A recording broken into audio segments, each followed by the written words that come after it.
नमस्कार, माझे नाव दिव्या देशमुख आहे. मी आता 5वी 5 मध्ये शिकत आहे.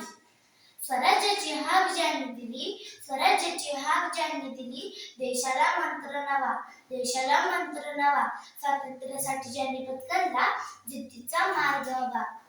अष्टपैलू ते व्यक्तिमत्व, लोकमान्य ज्यांचे नाव, कोटी कोटी बद्दल त्या नाव आहे आदराचा भाव. व्यासपीठावर उपस्थित सर्व मान्यवर आणि माझ्या मैत्रिणींनो, आज मी अष्टपैलू लोकमान्य टिळक या विषयावर माझे विचार मांडणार आहे. स्वराज्य हा माझा जन्मसिद्ध अधिकार आहे आणि तो मी मिळवणारच ही सिंहगर्जना करणार. लोकमान्य टिळक हे भारतीय स्वातंत्र्य लढ्याचे महामेरू होते. टिळक केवळ राजकारणी नव्हते, तर ते पत्रकार, शिक्षणतज्ञ, कायदेतज्ञ, इतिहासकार आणि खगोलशास्त्रज्ञही होते. केसरी आणि मराठा वृत्तपत्रांमधून त्यांनी आपल्या लेखणीने ब्रिटिश सत्तेच्या अन्यायाविरुद्ध जनजागृत केले.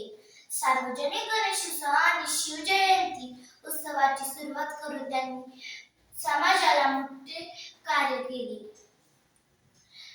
त्यांनी शिक्षणाचा प्रसार करण्यासाठी डेक्कन एज्युकेशन सोसायटी आणि फर्ग्युसन कॉलेजच्या स्थापनेत मोलाचे योगदान दिले.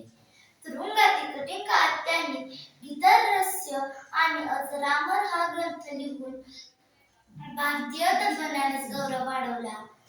Arctic home in the Vedas सारख्या ग्रंथातून त्यांनी वेदांचा सखोल अभ्यास केला, जे त्यांच्या बुद्धिमत्तेचे प्रतीक आहे.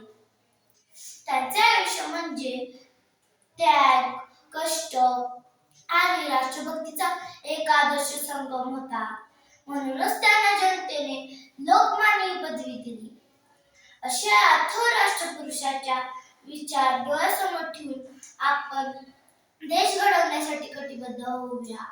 अष्टपैलू गुणांचे लेणे ज्यांनी स्वतःवर मिरविले, नसानसात जिद्द ज्यांच्या विचारांचे बळफाट कारातून त्यांनी आपल्या यशाचे शिखर गाठले, अशा या व्यक्तिमत्वाला मानाचा मुजरा खास. धन्यवाद. जय हिंद, जय भारत.